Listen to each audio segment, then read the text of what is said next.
Muy bien, en esta oportunidad, hermanos y hermanas, chicos y chicas, catequistas, todos los que están presentes, vamos a avanzar un tema sobre un tema bíblico, sobre los géneros literarios. ¿Ya? Entonces vamos a desarrollar este tema. Estos géneros literarios podríamos considerar como la clave o como una llave para entender los textos. Si no tenemos presente estos géneros literarios, vamos a hacer de la Biblia lo que querramos, como hacen muchas personas, ¿ya? Entonces, es importante que tomen nota, ¿ya? Entonces aquí podemos apreciar la Biblia como una con su llave, ¿verdad? Entonces, en la vida diaria nos comunicamos de diversos modos y con estilos diferentes. Así es, un médico, un poeta, un literato, uno de mercado, de diferentes maneras, ¿no? De comunicamos de acuerdo a cómo cómo estamos instruidos o qué profesión tenemos, ¿no?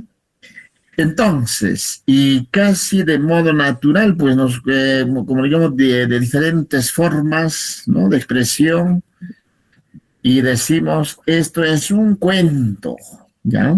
Decimos, esto es un cuento, esta es una explicación de algo, es una moraleja, lo que sea, ¿no?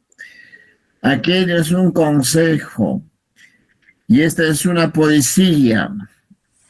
Cada forma de expresión comunica un mensaje. Entonces, porque nosotros estamos, un momentito, estamos frente a un texto que tiene mucha literatura, o sea, todos estos 73 libros que componen la Sagrada Escritura,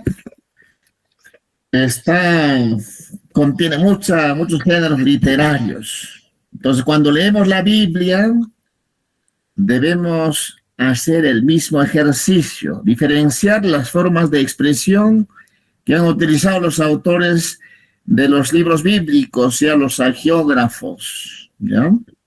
Los agiógrafos que han utilizado, ¿ya?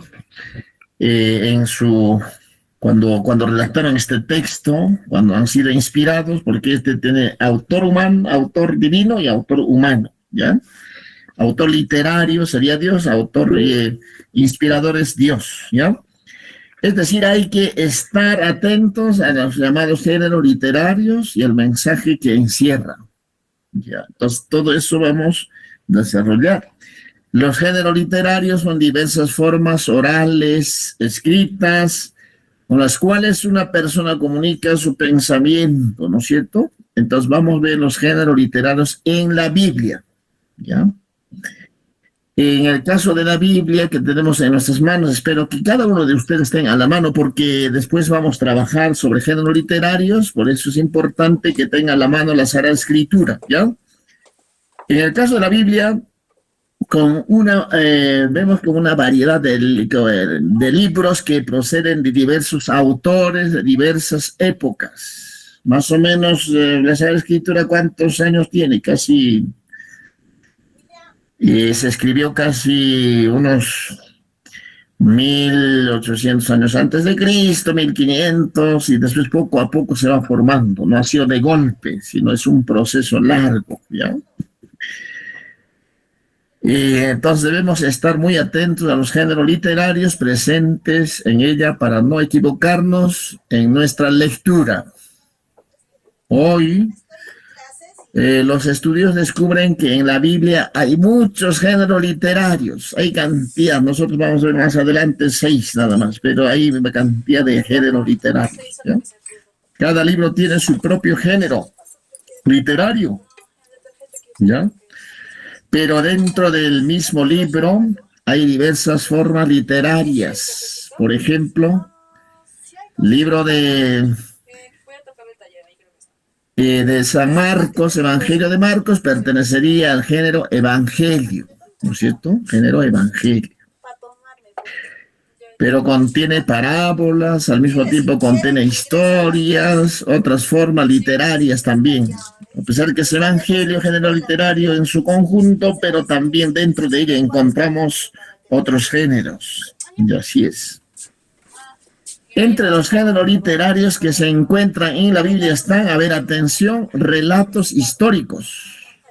O sea, historias, historia de Abraham, historia de José, historia de Enoch, historia de los patriarcas, ¿no? Historia de la creación, también sagas, mitos, cuentos, querellas judiciales, fábulas, sermones, exhortaciones, confesiones de fe, narraciones didácticas, o sea, enseñanzas, parábolas, sentencias proféticas, apotegmas, dichos jurídicos, sapienciales, refranes, discursos, oraciones, cantos, cartas, etcétera. O sea, aquí estamos frente a un libro lleno de géneros literarios. Por eso es importante tener presente esta parte en este curso, porque si no, no nos vamos a perder, ¿ya? Entonces, atención, hay que superar la lectura fundamentalista, que aquí nos referimos cuando hablamos del fundamentalismo. ¿Qué quiere decir? Así es, así debe ser y aquí no cambia nada, así, ¿no? No, entonces la Biblia no es que caiga del cielo y ya pues Dios escribió y por tanto hay que aceptar, ¿no? Tal como dice, tu mano derecha es ocasión de pecado, córtatelo, si tu pie ocasión de pecado, córtalo, ¿no? Así fundamentalismo, ¿no? Entonces no es así, ¿ya? Hay que superar el fundamentalismo, porque el fundamentalismo es el terrorismo intelectual. Ahí no hay progreso, es el suicidio intelectual, porque ya no podemos hacer nada, ¿no? Porque ya no podemos investigar. Algunos han leído como noticias históricas textos que pretendían enseñar, transmitir una experiencia de lo divino, de la vida, utilizando mitos conocidos, por ejemplo, relato de la creación. Ahí vamos a ver, relato de la creación, ¿no? El primer relato, segundo relato. O presentar un mensaje por medio de narraciones noveladas. Por ejemplo, novela estaría en el libro de Job. Es una novela bonita, ¿no? El relato, por ejemplo, el relato sobre el arca de Noé y el diluvio, y sobre el enorme pez que se comió a Jonás, también, ¿no es cierto? Entonces, es importante ver los géneros literarios. Atención, entonces, claves de lectura. Ahora sí, ya viene, por favor, textos, Biblia, citas bíblicas, va a haber alguien, yo lo voy a decir, que participe fulanito de tal, fulanita de tal. Tienen que estar atentos, no creo que estén ahí comiendo, o el que me importa, no, hay que estar atentos a lo que estamos, ¿no? Los que estamos aquí presentes hemos venido a aprender y nos damos nuestro tiempo. Entonces, en la Biblia, así como en otros libros, a veces se habla en lengua figurado, con metáforas, juegos de palabras, símbolos, ¿no es cierto? Entonces, se dice, por ejemplo, que la luna se avergüenza. Vamos a leer, por ejemplo, Isaías 24:23. A ver quién tiene Isaías 24:23. A ver, Isaías. Con la Biblia, hermanos. Isaías 24:23. ¿Ya lo tienen alguien? Dice acá Isaías 24:23, ¿sabes? La luna se pondrá colorada, el sol no saldrá donde se esconde. El sol no sabrá dónde esconderse.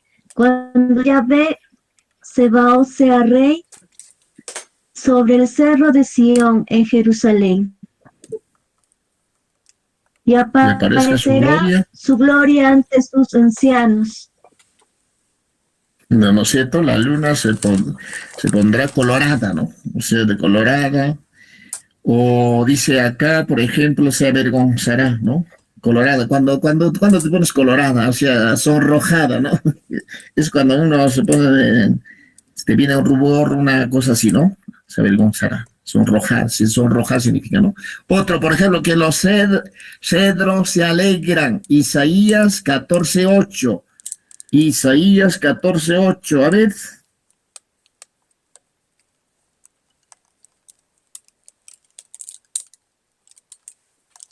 Nadie tiene. Entonces, aún los cipreses y los cedros del Líbano se alegran diciendo, desde que estás en la tumba, ya no tenemos que temer al leñador. Entonces, es una figura, no sé de qué está utilizando. El cedro se alegra, o sea, el árbol, pues, cuando digas, por ejemplo, el árbol está alegre, pues no es una planta, no es un animal, no es una persona, pero está alegre. Entonces, pues lo que pasa está así hablando en sentido figurado. Otro, que Dios duerme y se levanta. Salmos 44, a ver. Ahí pueden ver también Salmos 44. Yo lo tengo, padre. A ver, adelante. Despiértate, ¿por qué duermes, Señor? Levántate y ven a socorrernos. Porque de Dios duerme, hermanos. Dios es como nosotros. No, no es cierto. No es que Dios duerme hoy día como nosotros se levanta. No, Dios está en la luz, en la eternidad de la gloria. No duerme ni se levanta, sino Dios es. Y no es como nosotros que están en las categorías del tiempo y del espacio, sino que Dios es eterno, ¿no? Vive en una dimensión de la eternidad, no como nosotros en las categorías del tiempo y del espacio, ¿ya? Otro, por ejemplo, que cubre al fiel con sus alas, Salmo 17, a ver. Padre, ay, guárdame como a la niña de tus ojos, escóndame a la sombra de tus alas. O sea, escóndeme a la sombra de tus alas. O sea, Dios tiene alas. Entonces aquí nos podemos imaginar a un Dios como apocalíptico, ¿no? Que Dios tiene alas, sino que lo que está el autor, lo que está pensando es como el pollito que cuida a sus hijos, a sus pollitos, a sus polluelos, así como la gallina cuida, así también los cuida, es lo que está indicando. Ya luego, ¿qué más? Entonces, sería equivocado entender el escrito al pie de la letra, tal como suena, ¿no es cierto? Entonces aquí hay género literario, hay que figuras, que vamos, ¿no? Luego, aquí vemos, por ejemplo, ¿no? Que dice acá, ¿no? En la Biblia hay narraciones folclóricas con sus típicas formas populares, cuyo objetivo es dar importancia a los héroes, gestas populares, por ejemplo, la historia de Sansón, ¿no? Todo el capítulo, el libro del juez, de los jueces, capítulo 13, y también está hablando en sentido figurado, popular, ¿no? Folclórico. Luego, las plagas de Egipto, el Éxodo 7, 8 y siguientes, también, ¿no? Entonces, un ejemplo es la edad de los patriarcas, de quienes se dice que vivieron cientos de años, ¿no? Con lo que no se quiere determinar la edad, ¿no? Sino que ofrece una lección sobre la perfección de los patriarcas. Cuanto más eres, más perfecto. O sea, algunos decían, no, es que comían alimentos sanos, por eso vivían pues 900 años, no sé qué. Vivían tantos años, la vida no había contaminación, no es eso la cosa, sino la cosa es que eran perfectos, que eran semidioses, en otras palabras. Por ejemplo, tenemos aquí la edad o los años de los patriarcas prediluvianos. Antes del diluvio dice que vivía, por ejemplo, Si ustedes leen Génesis capítulo 5, en el capítulo 5 viene todo el capítulo 5 que Adán vivió 930 años. Seth vivió 912, Enos vivió 905, Kenan vivió 910, Mahalalel vivió 895 años, Yared vivió 962 años, Enoch vivió 365 años, parece 365 días, ¿no? Cosas así, ¿no? Puede equipararse, ¿no? Ya, Matusalén, que vivió mucho tiempo, 969 años. Entonces, nosotros cuando leamos estos textos, no hay que interpretar que, bueno, que aquel tiempo, pues dice que los años eran cortos. No, estamos forzando, no es así, sino lo que el autor sagrado cuando dice que esta persona vivía tantos años, está tratando de dar lección de la perfección de los patriarcas, porque cuando uno vive bien con su esposa, con sus hijos, se alargará los años, dice, ¿no? Se multiplicarán sus años, sus días, ¿no? Entonces, ponían unos números, pero no es que vivían tanto tiempo, sino que ponían esos números para indicar que eran personajes muy importantes. Por ejemplo, hablamos de los dioses, de los reyes de Babilonia, por ejemplo, de los sumerios, creo que así. No vivían no solamente 900 años, sino vivían 30.000 años, dicen sus relatos. Vivían 10.000 años, 20.000 años vivió no sé quién, 30.000 años, entonces 30.000 años. Con la edad de Adán, de Matusalén, casi nada, ¿no? Entonces, para decir que eran semidioses, que eran personajes importantes para dar importancia. Así como nosotros también engrandecemos a nuestros héroes, ¿no es cierto? Yo moriré hasta quemar el último cartucho, pero ¿quién escuchó eso? Eso es ya literatura, ¿no? Así es. Entonces, o que se lanzó no sé, Ugarte con su caballo, pero ¿quién vio eso? Ni siquiera hay más, ¿no? Entonces, eso es, ¿no? Hacemos una literatura, engrandecemos a nuestros héroes que eran fuertes, ¿no?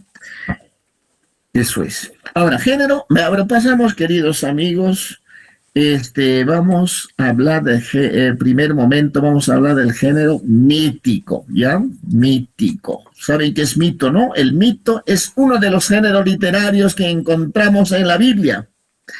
Esta Biblia se encuentra, género mítico, proviene de la palabra griega mitos, que significa leyenda, ficción, reflexión.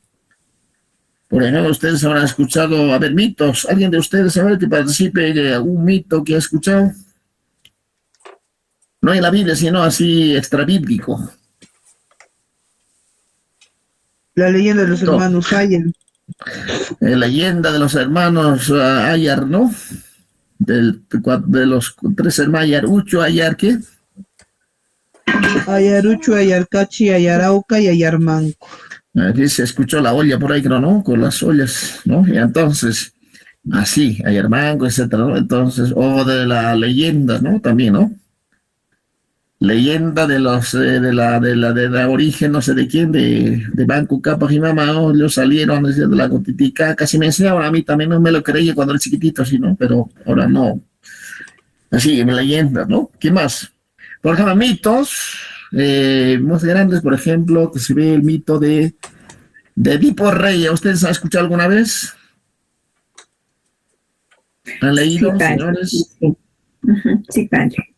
Edipo Rey, por ejemplo, Edipo, Sí, padre. y sus papás eran reyes, y una pitonisa, una mujer adivina, una mujer bruja le dijo: mira, tu hijo que va a nacer se va a casarse con su mamá.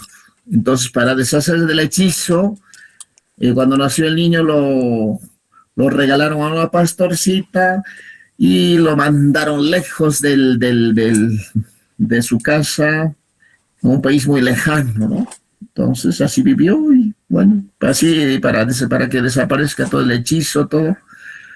Y al final, cuando de mucho tiempo surgió la guerra entre los reyes de su padre y ¿no? Y otro reino donde estaba el muchacho, y el soldado, el muchacho ya era grande, ya se enroló en la batalla como soldado y entró en la guerra, y en esa guerra mató a su padre y también se casó con su mujer, ¿no? y, y la profecía o el vaticinio se cumplió, ¿no es cierto? Es un mito, ¿no es cierto o no? ¿Ya? Es un mito. Entonces, ¿qué es lo que está indicando? Aquí trabajamos la psicología. O sea, lo que está diciendo el autor en un mito es cada persona, cuando quiere casarse, va a buscar a la mujer que con las cualidades de su mamá. O sea, que va a casarse con aquella mujer con sus cualidades de su madre, ¿no? Así es. Otro mito, por ejemplo, decimos de este, ¿no? Otro mito por ejemplo, de Narciso. ¿Saben de Narciso?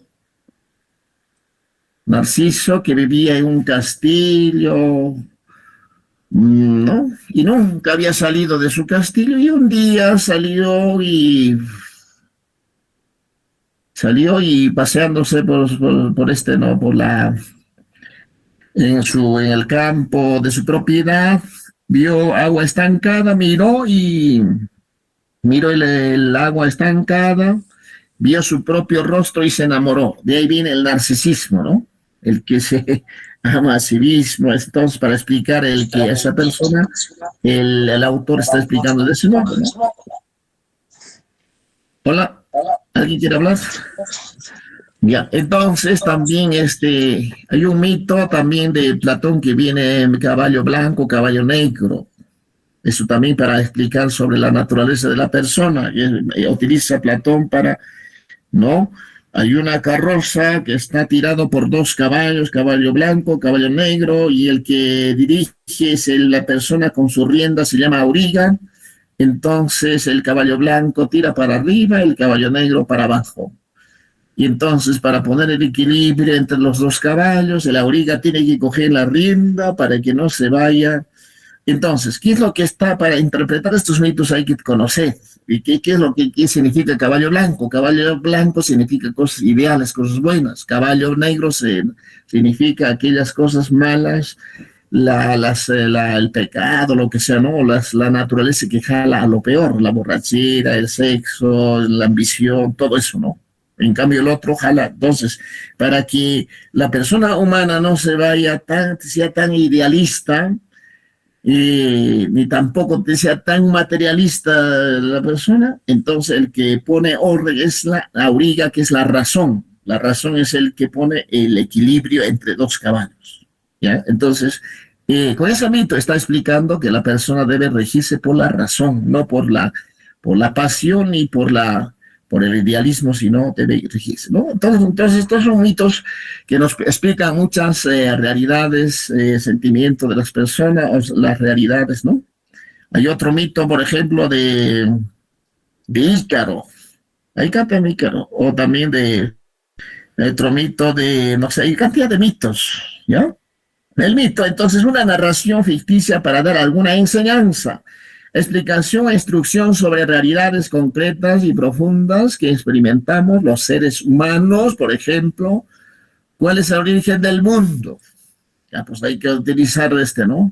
Algún recurso literario para explicar sobre el origen del mundo. La vida también, porque en aquella época todavía la ciencia no está. La ciencia comienza ya con Descartes en la edad moderna, ya con la investigación comienza la ciencia, pero antes, ¿cómo explicabas? Pues a través de estos géneros literarios, como origen la vida de nuestro pueblo, por ejemplo, origen de las lagunas. Siempre el origen de las lagunas va a tener origen así, ¿no? Que era antes un pueblo, después era un pecador, no recibieron al pobre, al ancianito, vino no sé qué, se lo tragó y quedó la laguna, ¿no?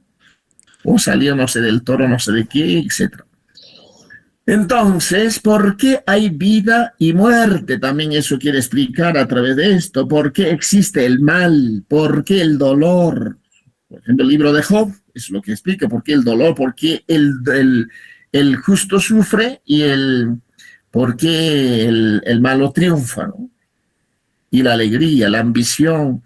y la generosidad. Para explicar eso hay que los cuentos o los mitos que contaba, ¿no? Entonces el mito busca dar una explicación sobre los orígenes de las cosas utilizando un lenguaje simbólico. Por eso los mitos que encontramos en la Biblia no debemos tomarlos literalmente, sino que deben ser interpretados para descubrir la verdad profunda que transmite. Es lo que nos interesa, la verdad profunda. Por aquí me interesa pues el caballo blanco, caballo negro de Platón, pues, o la caverna de Platón, pues. No, lo que pasa es que si uno lee y descubre, eso puedes aplicarlo con tus niños, con todo esto, ¿no? Para explicar a la gente, ¿no? Que no debe guiarse un borrachito que está ahí drogado, que está guiado por su pasión, por ese caballo negro. En cambio, la persona que se rige por la inteligencia, por la razón, entonces va por el camino recto, por el camino de la prudencia, ¿no? Entonces encontramos en Jueces, vamos a ver Jueces capítulo 9, versículo 8 al 15, a ver quién es el campeón que va a participar, a ver, campeona, Jueces.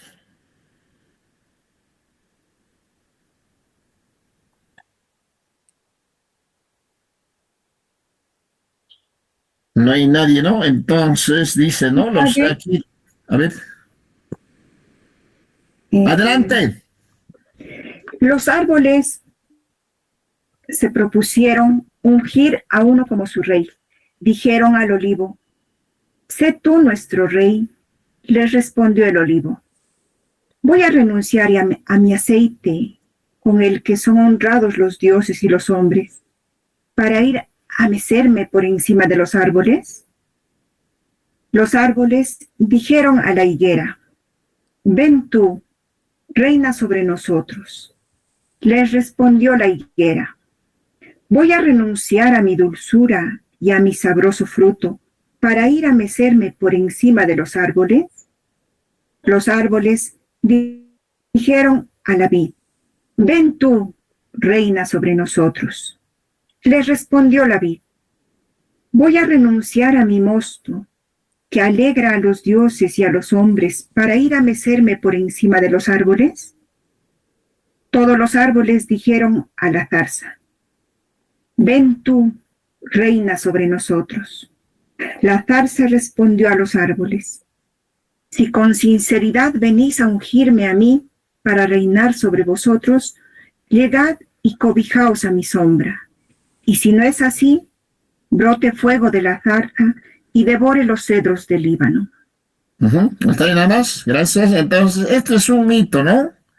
O sea, árboles no hablan, árboles están conversando, árboles están ahí queriendo elegir a un rey y nadie quiere asumir su responsabilidad y al final la zarza pues tenía que asumir y pone sus propias condiciones. Entonces, ¿qué es lo que está indicando? Entonces, para entender de lo que está tratando hay que leer, hay que entender que está escrito en un género literario mítico, ¿me entiendes? ¿No? Porque los árboles en realidad no hablan, pues, ¿qué vamos a hablar los árboles? Entonces, en el texto, eso es. Entonces, eso es así, parecidos textos se van a encontrar cuando ustedes van a hacer lectura, o los niños van a decir, catequista, mira, encontramos esto, explícanos. Entonces tú tienes que tener la capacidad de explicarlo, ojito, es lo que está explicando el autor, lo que sea, es lo que quiere dar la enseñanza, ¿no? La enseñanza que nos quiere transmitir. En el texto del Génesis, por ejemplo, del 1, capítulo 1, versículo 1, hasta el capítulo 2, versículo 4, primer relato de la creación, descubrimos algunos símbolos y palabras especiales para hablar sobre la creación del mundo, de la vida y del ser humano. Ustedes ubíquense en vuestras Biblias. Todo eso está escrito en un sentido literario que hay que identificar en qué género está, ¿no? Ya, entonces, aquí hablamos, por ejemplo, en esa parte hablamos de que, a ver, atención, los 7 días. El número 7 significa perfección, amigos, totalidad. 7, hay 7 espíritus, 7 dones, 7 días, 7 trompetas, no sé qué, ¿no? significa perfección y totalidad. No indica la duración del proceso creador. O sea, como nosotros si entendiera, por ejemplo, Dios creó en 6 días, nadie te lo cree. Cuando vas a la universidad y te van a decir, hoy tu Biblia es lo que dice, ¿cómo vas? La ciencia dice de otra manera, ¿cómo? No, lo que hay que entender es que está hablando en un género literario muy distinto que no es científico. Y entonces no indica la duración del proceso creador, sino que enseña que la creación de Dios es perfecta. Es lo que les quiere indicar.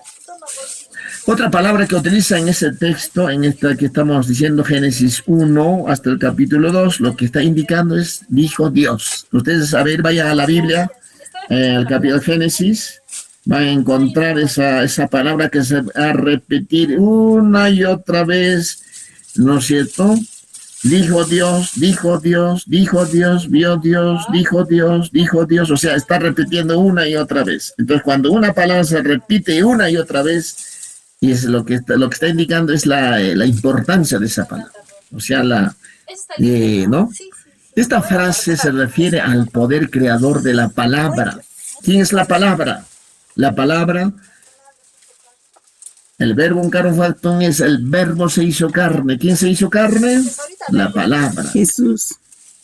Cuando ustedes leen, por ejemplo, Juan 1:1, ahí va a encontrar la palabra. En el principio estaba junto a Dios y la palabra era Dios. En el principio estaba la palabra y la palabra era Dios, ¿no es cierto? Entonces aquí lo que está diciendo, esta frase se refiere al poder creador de la palabra, no simplemente una palabra verbal proferida, sino una palabra que es personificada, que está presente, ¿no? Y se repite 10 veces porque se relaciona con los 10 mandamientos. Con 10 palabras creó el mundo y la vida, y con otras 10 organizó a su pueblo. Eso es lo que está indicando, ¿ya? No está indicando de que Dios creó en 6 días, ¿no? Sino que lo que está indicando es cómo la obra de Dios es perfecta, cómo organiza, a través de 10 palabras organiza el mundo, a través de 10 palabras organiza el pueblo, ¿no? Con los 10 decálogos o 10 mandamientos. Luego dice el firmamento, es pensado como una gran bóveda para dividir las aguas con el fin de que aparezca la tierra seca y lugar para la vida. Entonces, como todavía no se ha descubierto, porque recién con Copérnico, Galileo Galilei, recién se descubre el heliocentrismo. Antes era geocentrismo, o sea, la Tierra era el centro, y de modo que había un techo por ahí como una bóveda, ahí estaba ahí colgado unas estrellas, el sol, etcétera, ¿no? Incluso el sol se bañaba, después al día siguiente salía con más fuerza, etcétera, ¿no? Así se pensaba hasta que, pues, ¿no? Así se pensaba, ¿no? Ahora, luceros se refiere al sol y a la luna. En algunas culturas han sido divinizadas también. Hace poco hemos celebrado el 24 Inti Raymi, así también los incas. Nuestros antepasados pensaban que era Dios, la luna era diosa, el sol era Dios, por eso existe el templo del sol, templo de la luna. En México existe también ¿cómo se llama? Pirámide del sol, pirámide de la luna. En Egipto existe Isis o Osiris, que es el sol y la luna.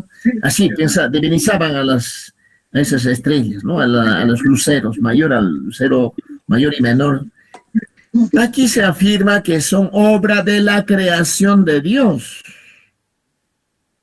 y sirve para determinar el tiempo, no son dioses. Eso ya yo creo que a estas alturas ninguno de ustedes puede decir que el sol es mi Dios y la luna no. Es la creación de Dios. Dios creó el cielo y la tierra, el sol, las estrellas.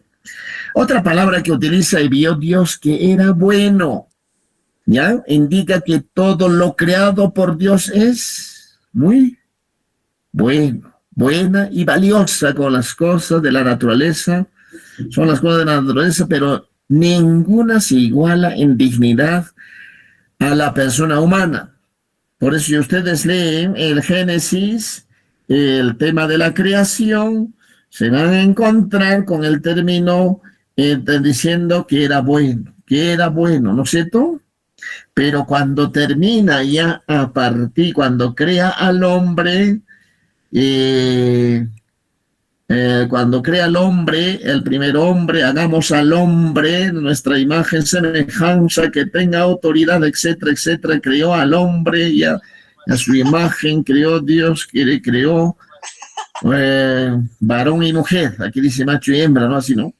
Y los bendijo Dios diciendo, sean fecundos, etcétera. Versículo 29 dice, dijo Dios, hoy les entrego todo. Y el versículo 31, que es el final del capítulo 1, ¿cómo termina? Dios vio que todo cuanto había hecho era muy bueno. Entonces quiere decir que la última creación, que es el hombre, es muy bueno, pero las cosas creadas son buenas.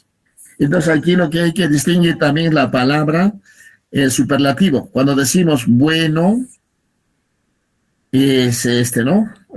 Bueno, y después subimos a otro grado que es muy bueno, ya es un poquito más, mucho mejor, muy bueno. Cuando decimos ya buenísimo, es ya Dios mismo sería Dios, ya sería, ¿no? Entonces, primer momento están las cosas, son buenas, el hombre es muy bueno, pero no como Dios. Dios es ¿no? Por eso en la Biblia hebrea, normalmente se repite, no se dice bueno, muy bueno, sino se dice, por ejemplo, para decir a Dios no se dice bueno, sino se dice santo, santo, santo. Eso quiere decir muy santo, o sea, santo, muy santo, santísimo, o sea, superlativo, ¿no? Entonces aquí lo que está indicando es que el hombre es muy bueno. Aquí no hacemos distinción de que de esta religión es bueno, de esta religión es malo, no. Aquí toda persona es bueno de cualquier condición social, es lo que está indicando, es bueno. Por tanto, aquí entran todos nos unimos, que la persona humana, sea de cualquier condición, raza, lenguas, son buenos, ¿ya? Por ser persona humana. Luego dice, hagamos al ser humano a nuestra imagen y semejanza. Aquí utiliza la palabra en plural. No dice, pero si hay un solo Dios, debería decir hago, ¿no es cierto? Pero si dice hagamos, está indicando, esta expresión indica misión y proyecto. El ser humano no es imagen de Dios solo por haber sido creado por Él, sino porque está llamado a ser como Dios. ¿En qué sentido? A ser solidario, a ser bondadoso y a ser justo, a ser creativo. Eso es lo que está indicando en esta palabra. Pero también cabe aclarar en esta parte, cuando dice hagamos, también utiliza esa palabra hagamos en plural, porque el texto griego dice Elohim. Elohim está en plural en la palabra hebrea, Elohim. Si ustedes van al texto hebreo, va a decir Elohim, Elohim, Elohim, va a repetir. Entonces, esa palabra está en plural. De modo que se puede decir, se puede postular de que cuando Dios está creando, no está creando solito, o Yahvé, Adonai solito, sino está creando el Padre, el Hijo, el Espíritu. Si ustedes leen el análisis, que el Espíritu estaba aleteándose sobre él, ¿no?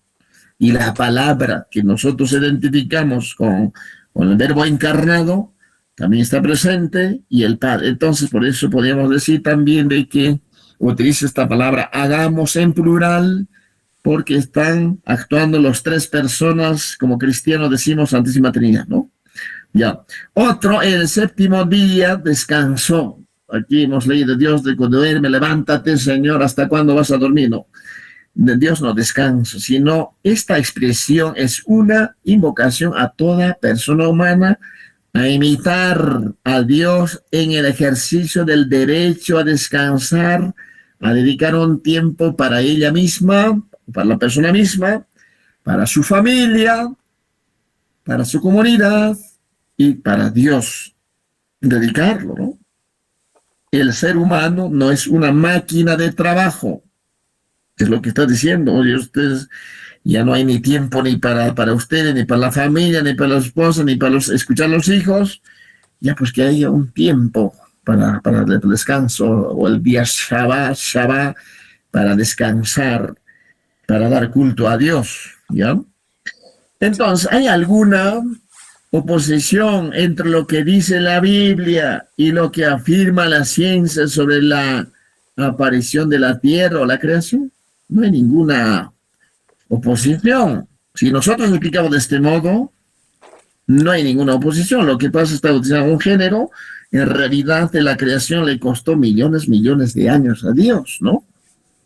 Así como dice la ciencia, o sea, ¿no? Porque para Dios un día es como 1000 años como un día, y por tanto, no es que ha sido en 6 días. ¿Quién estaba escribiendo ahí el primer día, segundo día, tercer día? ¿Quién estaba escribiendo? Nadie, sino que lo que está explicando es que hay que está utilizando un género literario para explicar sobre el origen del mundo, origen de la persona humana, el origen de del pueblo, etcétera, ¿ya?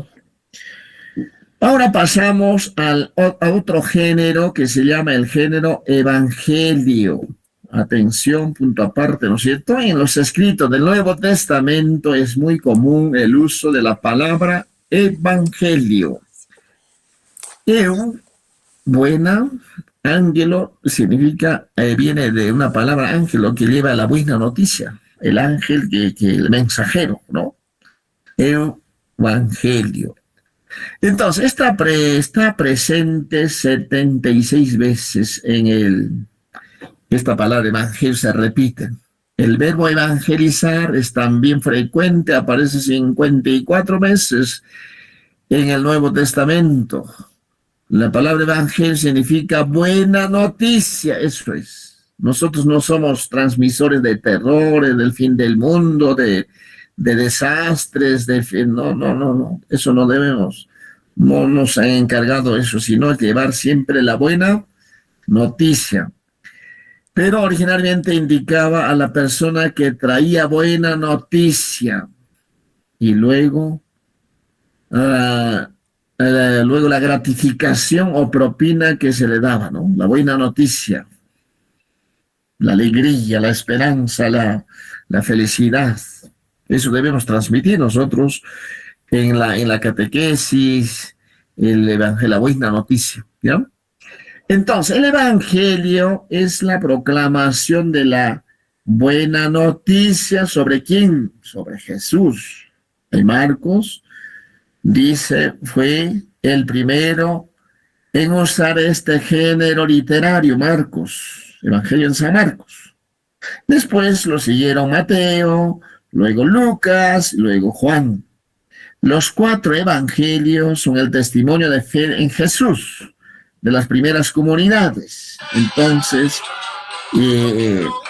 proclamación de la buena noticia. A ver, vamos a hacer un ejercicio, vayan a la Biblia, que cómo comienza el Evangelio de San Marcos, amigos. A ver, San Marcos, ¿quién es el campeona que quiere leer?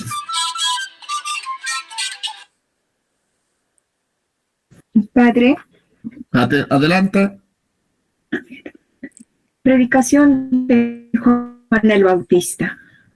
Comienzo del Evangelio de Jesús, el Cristo, Hijo de Dios, conforme está escrito en Isaías el profeta. Continúo, Padre. Entonces, el primer versículo, si ustedes analizan, este es el comienzo ¿de qué? De la buena nueva. De la buena nueva de Jesucristo. Entonces, este evangelio debería llamarse Evangelio de Jesucristo. Evangelio de la buena de Jesucristo. Es la buena noticia que nos trae Jesucristo, como pueden apreciar, ¿no es cierto? Entonces, pasemos ahora a otro género, amigos, el género Midrash. Van a aprender cositas bonitas, nuevas, para que ustedes en vuestro lenguaje, en vuestro léxico, van a decir, voy a explicar de manera midrásica el Evangelio, ¿ya? Entonces, midras significa investigar, buscar, eso es midras, es escrutar, es ir más, buscar sus paralelos, ¿ya? Buscar. Este género busca el sentido profundo de los hechos nuevos, o sea, teniendo como respaldo el texto antiguo. O sea, quiere decir, yo leo el Evangelio y voy a ir también a recurrir al Antiguo Testamento. El Midrash es una relectura del texto del Antiguo Testamento con el fin de iluminar un nuevo acontecimiento. Como dice las Escrituras, por ejemplo, aquí, o lo que está utilizando, por ejemplo, lo que acabamos de leer de San Marcos, está utilizando Midrash, por ejemplo, ¿ya? En el versículo 2. Dice, ¿no? Como en el libro del profeta Isaías, está haciendo un midrash, está recurriendo a una investigación anterior o una cita anterior. Estaba escrito, ya estoy para enviar a mi mensajero delante de ti para que te prepare el camino. Escuche este grito en el desierto, preparen el camino del Señor, enderécenos, está haciendo un midrash, está recorriendo para explicar el Nuevo Testamento, para iluminarlo al Antiguo Testamento. Eso se llama midrash, ¿ya? Entonces vamos a aprender del midrash. Por ejemplo, Mateo, capítulo 1 al capítulo 2, los 1 y 2, capítulo con muchas imágenes comparativas. A ver, vayan al Evangelio de San Mateo, amigos. Ahí van a ver bastante midrash, ¿ya? Con muchas imágenes comparativas. Nos quiere presentar a Jesús como el nuevo Moisés. Está recurriendo a un Antiguo Testamento, que un personaje muy importante como Jesucristo era para el Antiguo Testamento, era Moisés, el personaje importante. Sin Moisés nos explica el Nuevo Testamento, que trae la nueva ley, ¿ya? Nuevo Moisés. Porque por su parte Lucas, capítulo 1 y 2, nos quiere mostrar que la nueva alianza está representada en Jesús. Hay una antigua alianza, ahora hay nueva alianza. En el Nuevo Testamento, gran cantidad de profecías del Antiguo son aplicables a la persona de Jesucristo. Por ejemplo, decimos nuevo Adán. Y lo mismo San Pablo mismo decía, ¿no? Por un solo pecador entró en el mundo todo lo malo, ¿no? Adán. Pero por un hombre nuevo Adán, Jesucristo vino la gracia. Entonces está recurriendo, haciendo un midrash del Antiguo, haciendo una iluminación con el Antiguo Testamento, ¿no? Por ejemplo, podemos ver Mateo 1:23, a ver quién lo tiene.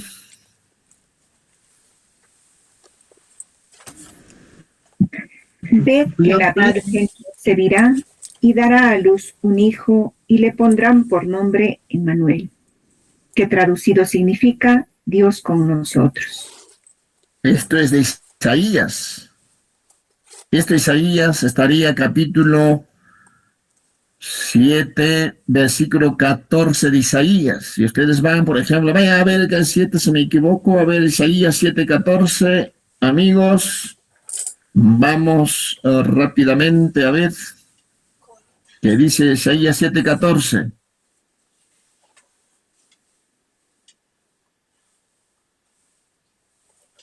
¿Alguien lo tiene? El Señor pues les dará esta señal. La joven está embarazada y da a luz un varón a quien le pone el nombre de Emmanuel, es decir, Dios con nosotros.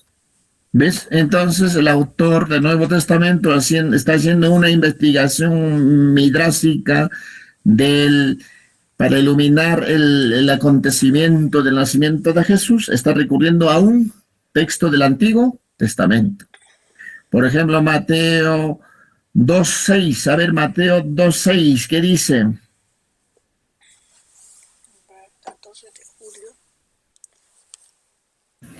Y tú, Belén, tierra de Judá, no eres no la menor entre los principales clanes de Judá, porque de ti saldrá un caudillo que apacentará a mi pueblo Israel. Ujú. Entonces ahí también, ¿no es cierto? Ahí podemos ver, está recorriendo. Y tú, Belén, no eres la más pequeña de las ciudades, de ti saldrá un rey. Versículo 18, ¿cuál es el leído? 18. 18. Ajá. Ya. Lucas 22:37. A ver, Lucas, amigos, Lucas.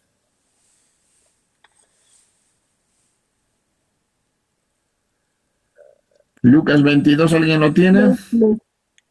Pues les aseguro Ya. que tienen que cumplirse Ahora en siguiente, efecto ahora lo que siguiente. dice Así la es. escritura. Ha sido contado entre los delincuentes. Ahora bien, todo lo que se refiere a mí está llegando a su fin. Ajá. Entonces aquí está haciendo Jesús también un midrash. Si le contaban a los delincuentes, ¿no? Como había dicho no sé quién, ¿no? Mira que aquí, ¿no? Se cumplirá en mi persona lo que dice la Escritura, o sea, el Antiguo Testamento, ¿no? Eso es, ¿ya? Midrash es eso, ¿ya? A ver, vamos a ver ahora análisis del texto. A ver, vamos de manera midrásico. Tomamos el texto de Mateo 5, capítulo 5, ¿no es cierto? Vamos a hacer con ustedes un midrash, capítulo 5, versículo 1 y siguientes, y la proclamación del Éxodo. A ver, a ver, vamos a nuestras Biblias. ¿De qué habla el capítulo 5 de San Mateo? Y otros vayan buscando Éxodo 19:20. A ver, ¿de qué nos habla esta parte? Viendo la muchedumbre, subió al Las monte, bienaventuranzas. se sentó. Muy bien, de las bienaventuranzas, exacto, eso es. Nos habla en vuestra Biblia, dice de la felicidad. ¿Cuántas bienaventuranzas? 8. 8 felicidades, dichosos, bienaventurados, alegres, contentos, aquellas personas, ¿no? Y entonces nos habla, nos pone, ¿no es cierto? Y Éxodo 19:20, ¿de qué habla?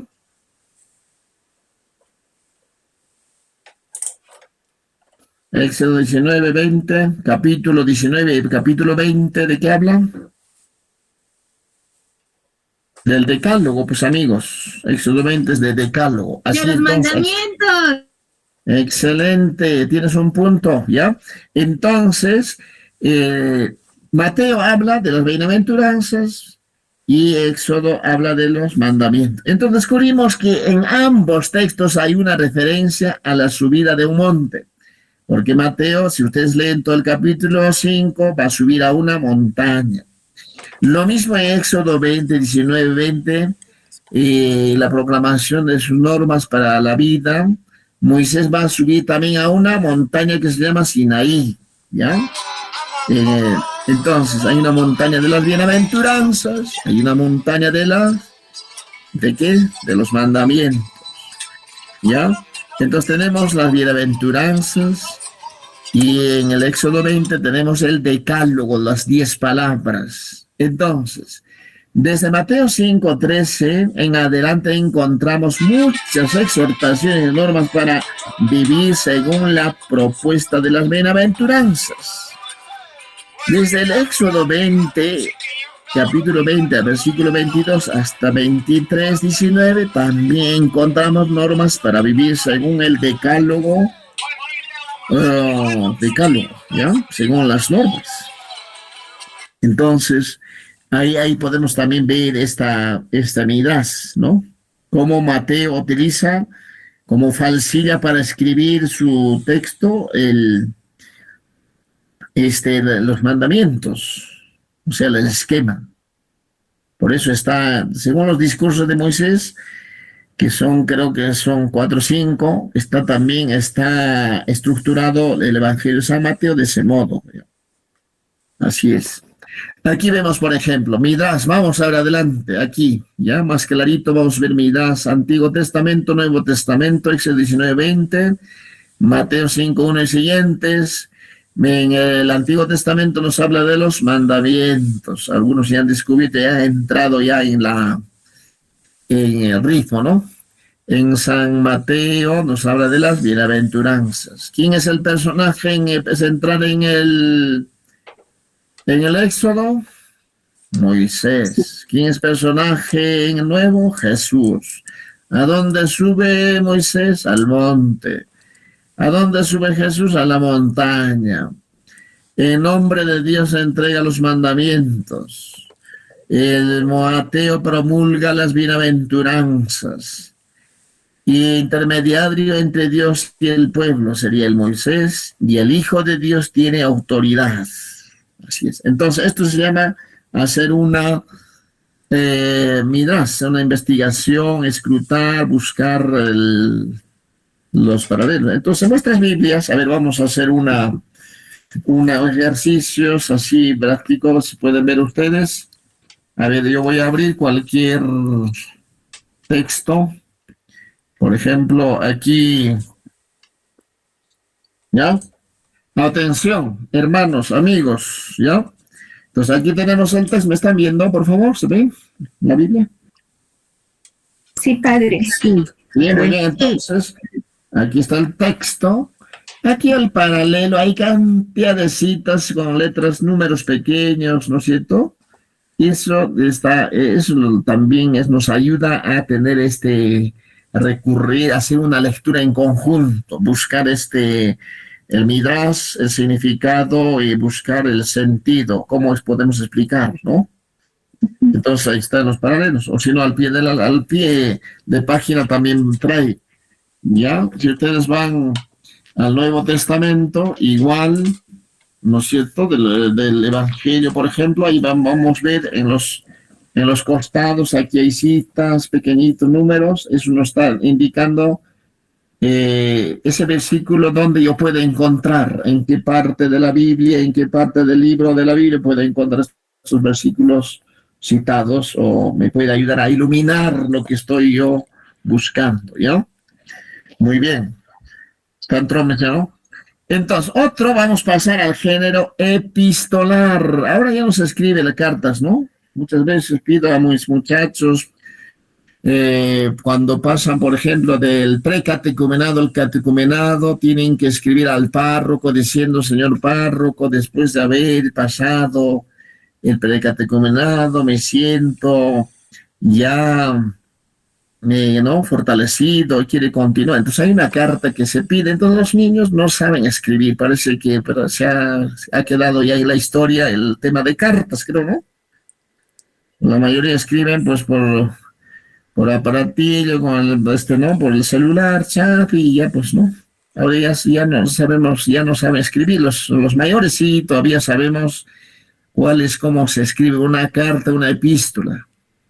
Pero desde muy antiguo las cartas han sido un instrumento de comunicación muy utilizada por personas y grupos. Ya, por ejemplo, encontramos cartas comerciales, cartas familiares, cartas esquelas, telegrama. ¿Y qué más hay, amigos? Así, escritos, oficios, solicitudes, Cartas, oficios, Memorandos. memorandos. muy bien, cartas de amor, ¿qué más? Cartas ¿no? Papelito, antes no había chat, entonces los muchachos ahí dejaban papelito ahí por la ventana. Cartas de renuncia. Carta de denuncia, ¿no es cierto? Hay cartas de todo tipo, ¿no? Entonces, atención, en la Biblia este género está presente principalmente en el Nuevo Testamento. Más que de las cartas, está en el Nuevo Testamento. De los 27 libros que lo componen, 21 son cartas, ¿ya? Son cartas. Aquí les he puesto algunas, ¿no? Todas estos son cartas o epístolas. A ver, ustedes quizás, conocen la catedral, ¿no es cierto? Catedral. Sí, padre. ¿Ya? Muy bien. Sí, Entonces, padre, donde sí. está el altar, está el obispo celebrando la misa, hay un altar de piedra. Entonces, si nosotros miramos desde como pueblo, a tu mano derecha está epistolario. y a tu mano izquierda está el evangeliario, pero si miramos desde la postura, desde el obispo que está parado, a su mano derecha está el evangelio, ¿no? Donde se proclama el evangelio. A la izquierda está epistolario. Exacto, de ahí se proclama. A veces nosotros no estamos descuidando muchas veces, ¿no? Pues leemos de cualquier sitio, ya no valoramos. Está bien estructurado. También, ¿en qué parte está la María Angola? ¿En qué? A ver, dígame, ¿en el evangelio o en el epistolario? El evangeliario. Muy bien, evangelio. Ahí está María Angola, la campana más grande de Latinoamérica, está en el evangeliario, ¿no? Donde se proclama el evangelio. ¿Dónde está San Juan? Está en la campana, está en el otro lado, ¿no? Epistolario, ¿no? Así es, ¿ya? Entonces, epístolas son todos estos epístolas paulinas, sobre todo, no son géneros míticos, no son, claro, también tiene midras, pero sobre todo son cartas, ¿ya? A ver, vamos a aprender características del género epistolar. A ver, en primer momento tenemos que ver en una carta sus destinatarios son personas. Entonces hay un remitente y hay un destinatario. Y el medio que se utiliza es la carta. Comunicación concreta. Tiene por finalidad tratar algunos temas, dar respuesta a inquietudes de las comunidades, corregir, prevenir algunos errores.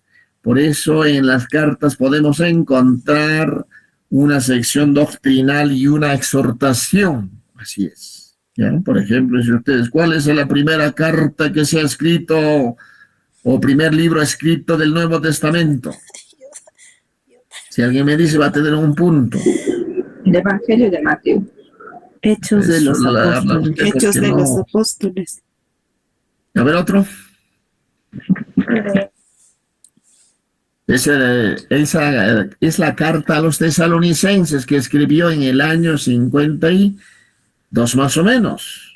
Antes que los evangelios, antes del evangelio de Mateo, Marcos, es la primera carta a los tesalonicenses, la primera carta que se escribió por así en el tiempo. Después ya se escribieron los evangelios, más o menos son del 62, o sea, 10 años después de las cartas se escribió los evangelios.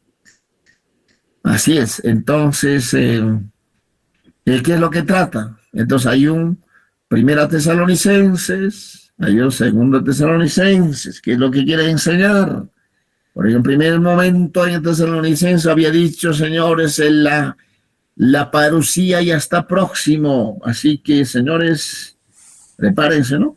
Entonces la gente pues ya no trabajaba, ya no hacía nada, todos estaban sin hacer nada porque el fin del mundo estaba a la puerta, ¿no? Entonces tenía que escribir la segunda carta para explicar, señores, yo no he dicho tanto así como ustedes están entendiendo, sino que la parucía no está pronto, sino que ya vendrá, no sabemos ni los ángeles ni nadie sabe, ¿no? Entonces, para corregir, para adoctrinar. De su estructura, amigos, es semejante a la de toda carta. Entonces, inicia y termina con un saludo a los destinatarios. En el cuerpo de la carta se trata de puntos principales. Pablo añade un detalle interesante, una oración o bendición después del saludo inicial, excepto en la carta a los Gálatas, porque la carta de Gálatas parece escribió así de mala voluntad y a insensatos Gálatas, no así, comenzó así de frente, sin saludo, sin nada, ¿no? Pero si ustedes van a la carta, a ver, vamos a ver la carta, alguna carta, a ver, de San Pablo.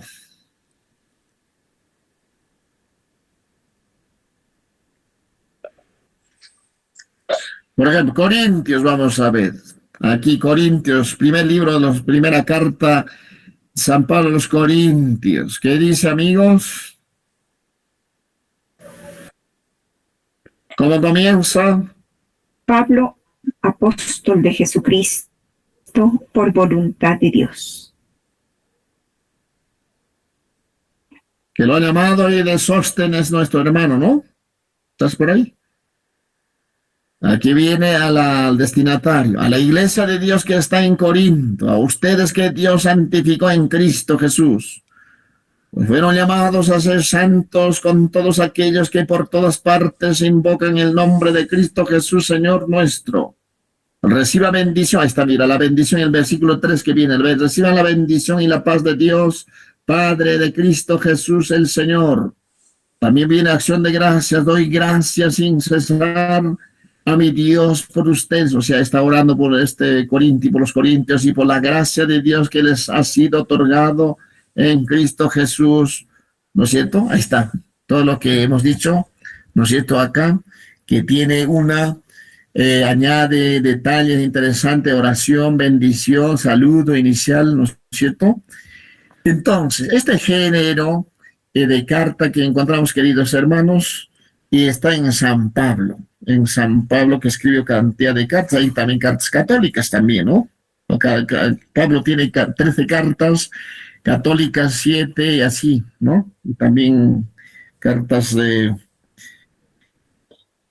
¿cómo se llama? De San Juan, ¿no es cierto? Así es. Así, estas son las características. Pasamos a otro género, amigos. Este género profético, ¿ya? ¿Están todavía presentes? Sí, padre. Sí, padre. Sí, padre. ¿O están aburridos? Sí, padre. Muy bien, este género profético lo encontramos principalmente en el Antiguo Testamento. Sus representantes son los profetas. La palabra profeta viene del idioma griega que quiere decir el que habla en nombre de alguien. O sea, el profeta no habla por su cuenta, sino por encargo de alguien, porque Dios lo ha llamado. En el caso de la Biblia, profeta es el que habla en nombre de Dios. Entonces, a lo que hay que entender también, queridos amigos, los profetas no hay que entenderlo así suelto, no. Hay que entenderlo con los reyes. Si ustedes leen el libro de los reyes, ahí está. Cuando comienzan los reyes, después de los jueces, ¿no es cierto? Viene época de los reyes. El primer rey, ¿cómo se llama? ¿Alguien a ver rápido?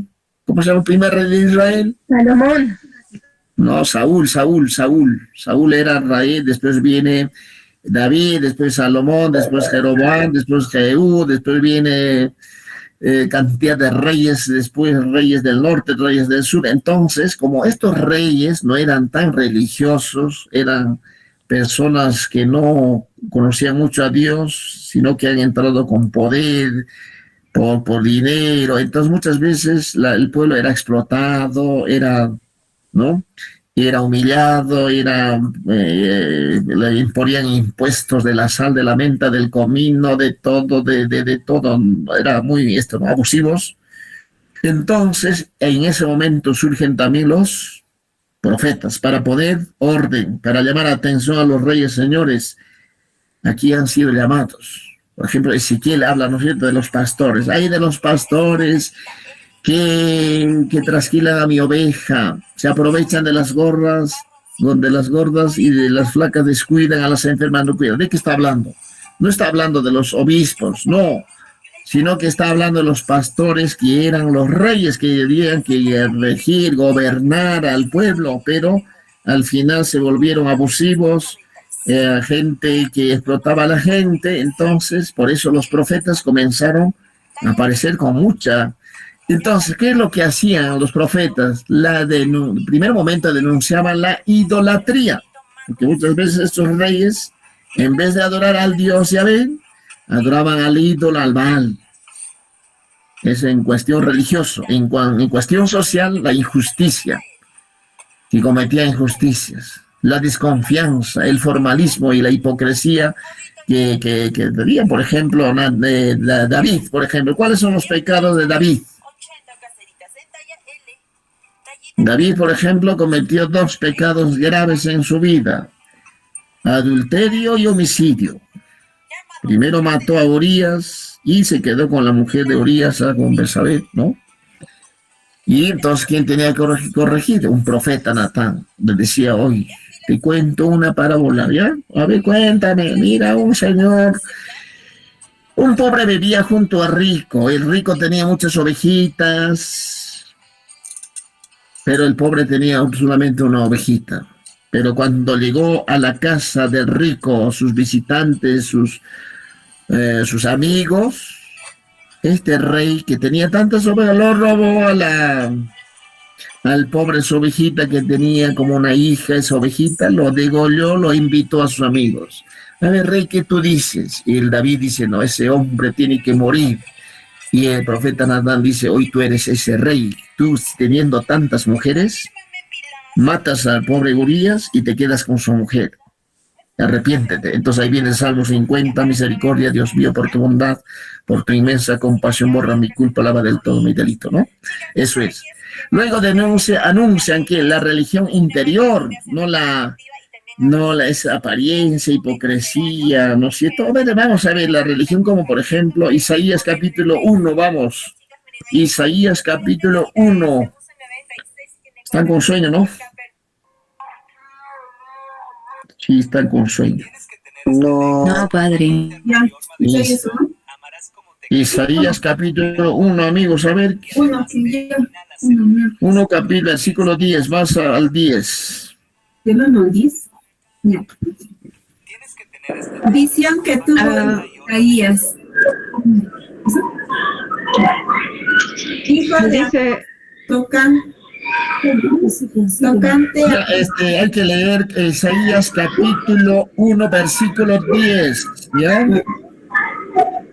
Escuchen, jefes de Sodoma, que esto es palabra de Yahvé. Presten atención, pueblo de Gomorra, a las advertencias de nuestro Dios. Siga.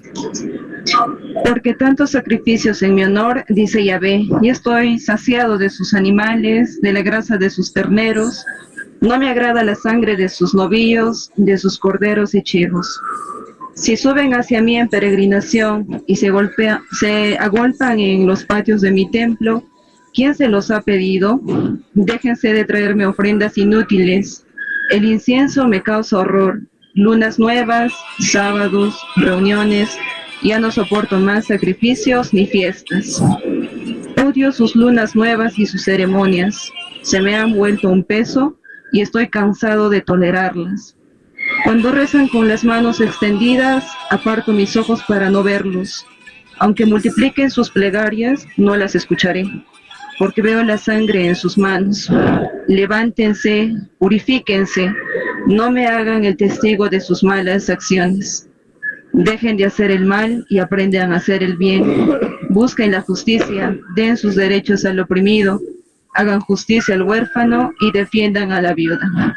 Muy bien, entonces ahí está. Y lo que dice, ¿no? Mira, es de como Isaías anuncia la religión interior, esas apariencias, bandas, cohetes, inciensos, humo, cerveza, borracheras, todo es una pateadura de sus atrios. Es un insulto a Dios. O sea, eso es una cosa terrible, ¿no? Para que le llama la atención, ¿no?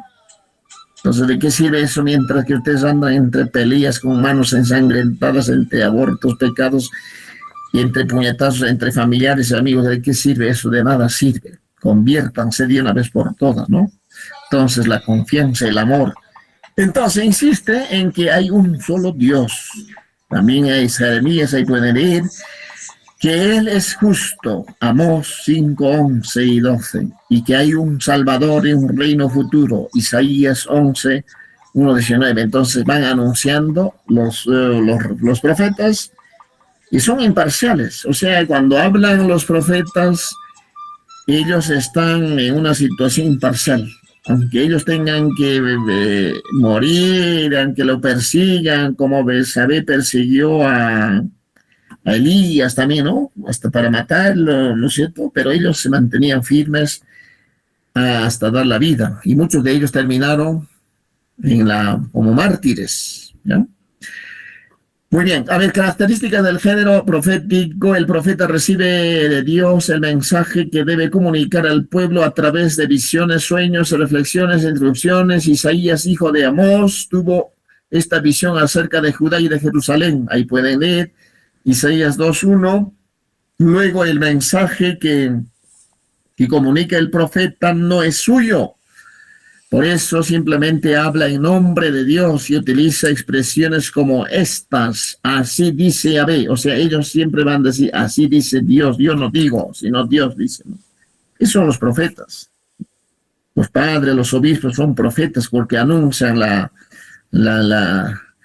que anuncian y denuncian estas verdades, ¿ya? El profeta comunica la voluntad de Dios utilizando discursos, oráculos, sentencias, profecías, símbolos, imágenes y hasta dramatizaciones. Por ejemplo, Jeremías tenía que salir atado, manos y pies cargando por un agujero de su casa, ¿no? Entonces, ¿qué cosa era? Pues así será el pueblo cuando ustedes no se convierten, no obedecen a Dios, siguen con la idolatría. Ustedes saldrán así como yo, saldrán a un destierro, es lo que está indicando, ¿no?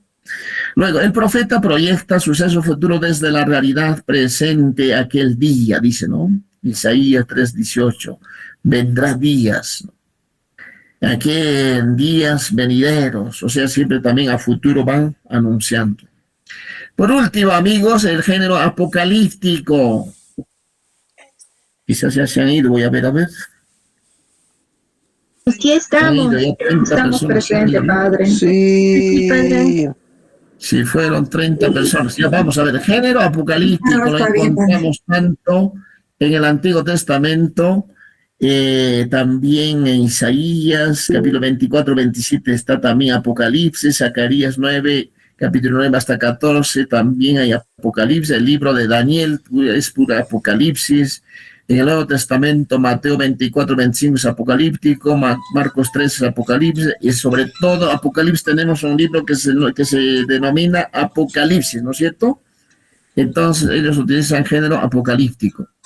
El término apocalíptico proviene de la palabra griega apocalipsis, que significa revelación. A ver, entra en Apocalipsis y cómo comienza. A ver, ¿cómo comienza Apocalipsis, amigos?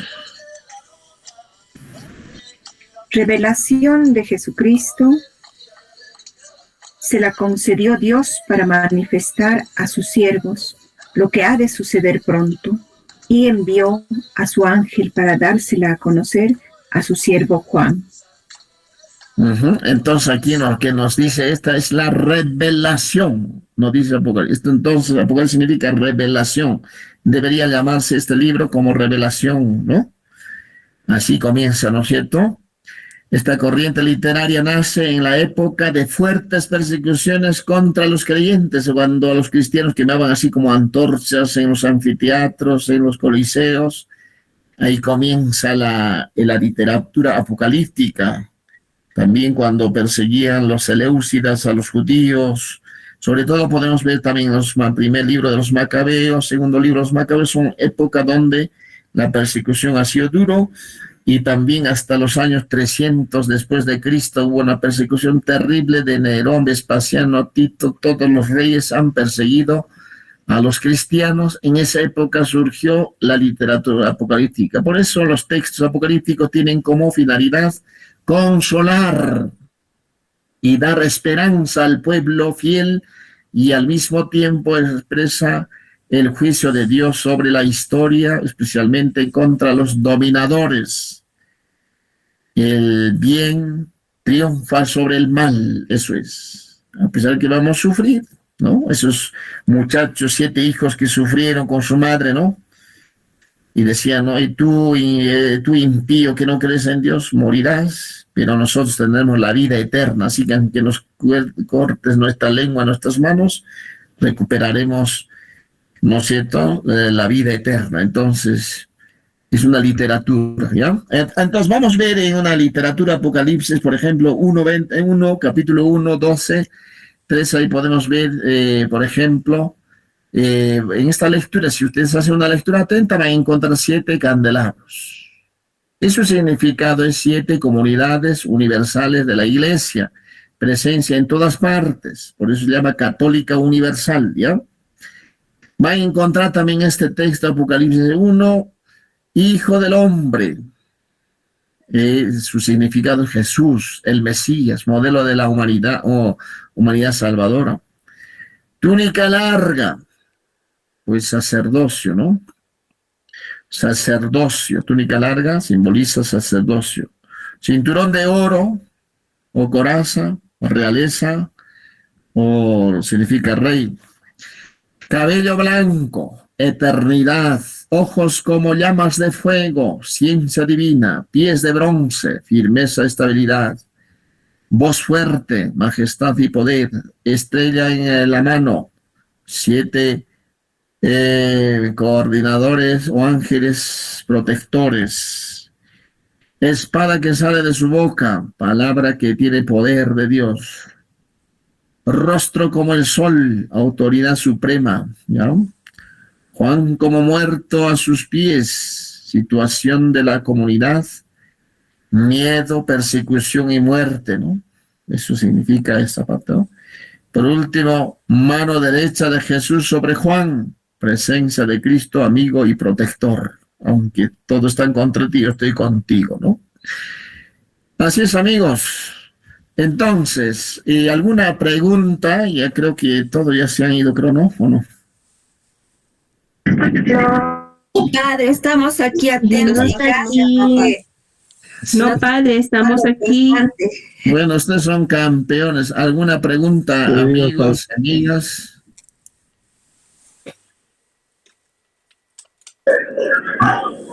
No hay nada. Padre, una consulta. Con respecto a estas interpretaciones que se le da, por ejemplo, a este texto, ¿a partir de qué se toma la interpretación? Bueno, hasta ahora hemos hablado de géneros literarios, por eso para una interpretación la clave o la llave es conocer los géneros literarios, si no vamos a hacer hacer hablar la Biblia lo que no quiso decir, o si no vamos a tener una interpretación fundamentalista y vamos a entrar en un suicidio intelectual. Entonces, ¿a partir de qué se hace? A partir de conocer, pues, géneros literarios. Entonces, por eso es importante conocer, investigar qué significa cada cosa. Por eso es recurrir al Antiguo Testamento, que es lo que está diciendo, para interpretar, para iluminar con el Nuevo Testamento, ¿no? Entonces, lo que hemos tratado ahora es géneros literarios, para poder interpretar, ¿no? Para poder descubrir qué es lo que quiere decir el texto. Gracias, padre. Ya, entonces, a ver, ¿quién está dirigiendo esto? Y para darle la tarea, para explicar y para que ustedes ya lo desarrollen, a ver, está Daisy, ¿estás? Sí, padre. Daisy, mira, a ver, entonces voy a pasar esta tarea, porque la otra vez no he dado tarea, ahora sí. Entonces, yo creo que se participan unos 100, creo, ¿no? Por ahí, ¿no? Sí, padre, ahorita están participando alrededor de 86 personas. Ya, entonces, hay que dividirlos, por ejemplo, va a hacer toda la tarea, entonces, aquí tenemos 6 para investigar, ¿ya? Entonces, del 1 al 10, no sé cómo estará la lista, ya usted de ahí se podía dividirlo, por ejemplo, decir, ¿no? Del 1 al 10, no sé quiénes serán, ustedes van a investigar, leer y analizar el texto del Génesis 11, capítulo 11, versículo 1 al 9. Entonces, ¿qué van a buscar ahí? ¿Qué elementos del género mítico encontramos? Y también cuál es el mensaje del fondo que trata de exponer el texto. Eso sería del grupo, para que no hagan todos, ¿no? Sino que por 10 personas que investigan esto, ¿no es cierto? Como son 80, ¿no? O 60. Otro grupo sería del 11 al 20, sería leer Marcos 1, capítulo 1, del versículo 1 al 13. ¿Qué buena noticia encontramos en este texto? ¿Cuál es el aporte del género evangelio a nuestra fe? Eso sería para ese grupo. Tercer grupo del 21 al 30 sería, así sería, ¿no? ¿Estamos bien? 21 al 30. ¿No es cierto? Leer Mateo 1, capítulo 2, 1 al 3 y comparar con el Éxodo 1, 15 y el Números 24. Eso sería Midrash, ¿no? Entonces, ¿qué elementos Midrash encontramos en el texto de Mateo y cuál es el objetivo de Mateo? Y otro grupo, el otro grupo de 10, del 31 al 40 sería leer la carta de Filemón y contestar las siguientes preguntas. ¿Cuáles son las partes de esta carta y cuál es su tema central? ¿Ya? El otro grupo, quinto grupo, sería leer Amós 8, de versículo 1 al 14, visión de una canasta de frutas. Entonces, ¿qué elementos del género profético encontramos en este texto? ¿Cuál es el mensaje que quiso comunicar el profeta? Y por último, el último grupo, leer Apocalipsis, capítulo 12, la mujer y el monstruo. ¿Qué elementos del género apocalíptico encontramos en este texto? ¿Y cuál es el significado de los símbolos que aparece, como hemos hecho acá, ¿no? Hacerlo así como símbolos que aparece, ¿ya? Entonces, ¿de ahí se me ha entendido? Sí, padre, perfectamente. Voy a organizar las preguntas y se las haré llegar a cada catequista de la escuela. Sí, pues sería por grupos, no todo, uno que haga, no todo, sino por grupo, ¿no? ¿Me entiendes? Por grupo, primer grupo, haga esto, porque si no va a ser demasiado quizás para todo el texto, ¿no? ¿Ya? Listo, muy bien, entonces terminamos, amigos.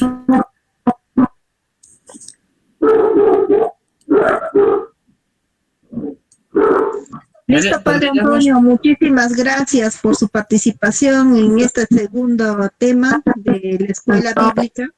Hasta luego, padre Antonio, se cuida. Chao, padre, muchas gracias, bendiciones. Muy bien, vamos. Buenas noches, padre Antonio. Buenas noches, padre. Descanse bien. Queremos gracias, Señor, por esta palabra y intentamos poner en práctica tus enseñanzas. Hombre, buenas noches. Señor.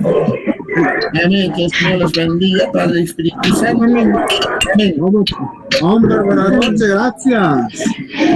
Padre, Bendecida noche, padre Antonio. Buenas noches. Sí, voy a pasarles. Gracias,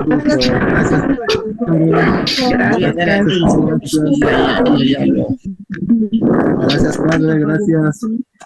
Listo, reina. Segundo, por favor. Gracias, padre. Movimiento tiquistas. No se olviden de llenar su asistencia. Ya envié el link, por favor. Gracias, hermana Daisy. Chao, chao, Victoria. Gracias, padre. Buenas noches.